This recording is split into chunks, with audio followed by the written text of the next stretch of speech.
Law of mass section.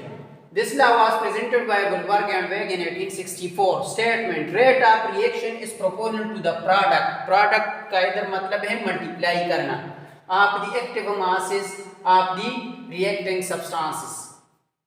Mathematical representation इसका क्या है कि रेट ऑफ रिएक्शन यानी स्पीड ऑफ रिएक्शन जो है उसका डायरेक्ट रिलेशन है किस चीज के साथ, जो सब्सटेंसेस रिएक्ट कर रहे हैं उनके मासेस की मल्टीप्लाई के साथ।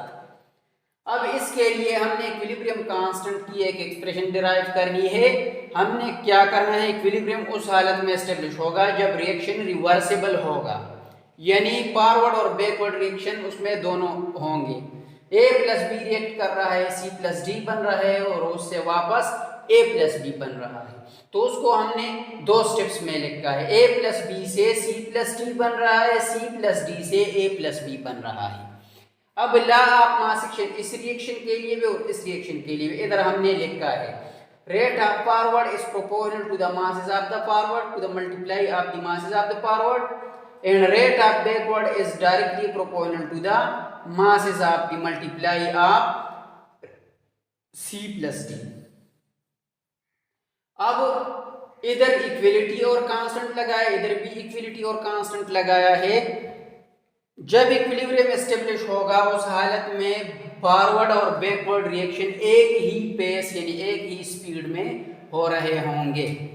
इधर देखिए rate of forward is equal to rate of backward.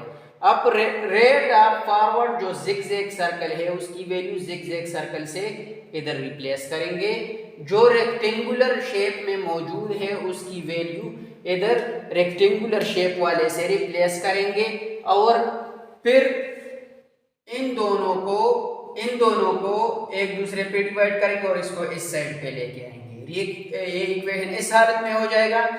अब ये जो ट्राइंगल में जो वैल्यू है वो दोनों कांस्टेंट है, तो कांस्टेंट और कांस्टेंट की वैल्यू मल्टीप्लाई करो या डिवाइड करो उससे आता ही कांस्टेंट होगा।